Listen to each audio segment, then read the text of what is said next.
Oh, good. So yeah, good afternoon. It's been a great day to listen to everybody's talks. Really exciting.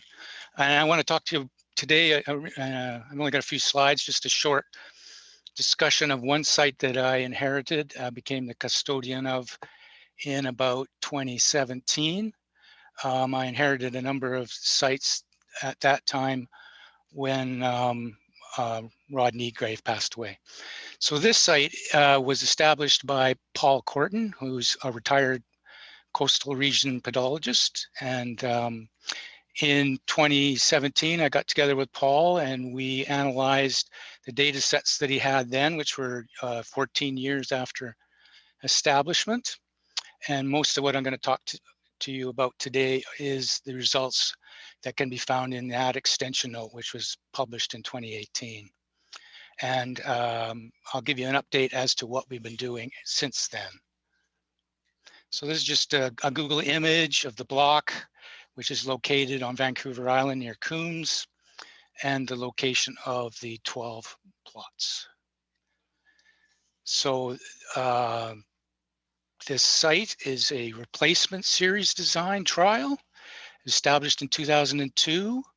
4 treatments, 100% cedar, 75-25 mix of cedar and red alder, 50-50 mix of both species, and then 100% red alder plots. And each of those treatments is replicated 3 times on the lands at the block, cut block, and 35 by 35 meter plots. And within those plots, there's a 15-meter buffer and an internal 20 by 20 measurement plot where there's approximately 81 trees tagged that we've been following since 2011. So yeah, what else? Oh, the spacing in a replacement series is the same across all the treatment plots. In this case, 1,600 stems per hectare at 2.5 meters. And in this picture here, you can see the 100%, one of the 100% alder plots on the right. And I believe that's the 75-25 mix in January of 2018. So that's 4 growing seasons ago. And this information is the height and diameter is found in the extension note if you want to see more detail on it. Just basically showing some very interesting results that we didn't expect. When you look at the means of height, diameter, basal area, and tree volume for the cedar and the alder components across those 4 treatments, we noted that in the 50-50 mix, the cedar were significantly larger in size, height, diameter, basal area, and volume. And at the same time, the alder in those 50-50 mixes were smaller than the alder in the other plots.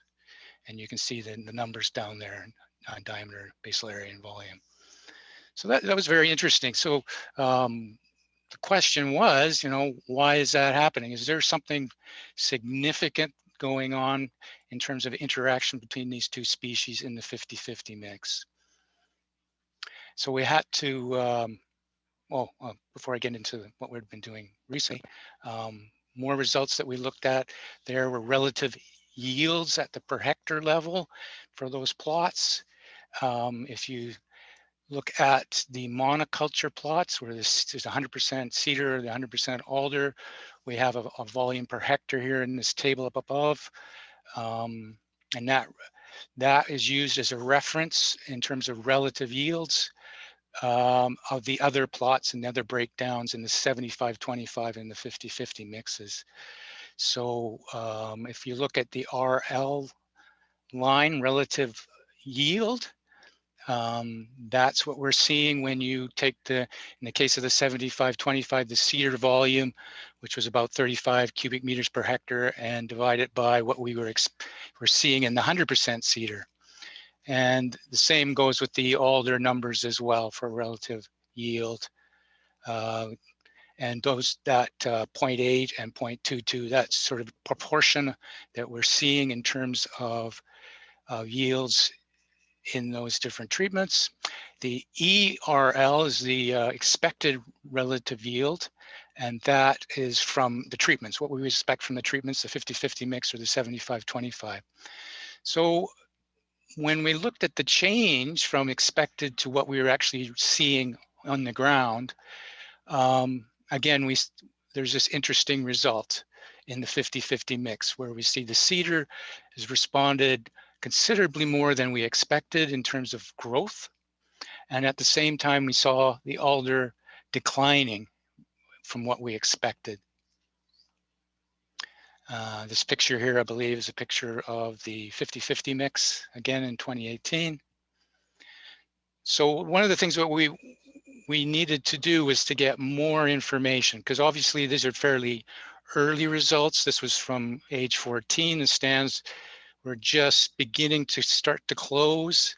We'd like to get a little bit more older information and to find out in terms of soils and vegetation, other variables that might help us understand what's going on here. So just as an update, in 2018, we took soil samples from all the plots. And then in 2019, we did cedar foliar sample collection and analysis. And then this year, we're trying to roll it all up with the 2021 year 20 tree measurements. And in the summer, we also collected vegetation assessment information for all the species that we found in the understory, which there was a total of 48 species found. And I also did leaf area index and understory light measurements with LAI 2000 instruments. So our plan is to analyze and report out all this information in the spring of 2022 after we finish collecting. I believe Paul Corton, he isn't with us today. I was hoping he was going to call in, but he's busy out there collecting the most recent data set. And so the current team that we've got working on this is Paul Corton, myself, Marty Cranenbetter, and Kwadjo Omari. That's all I have to say today.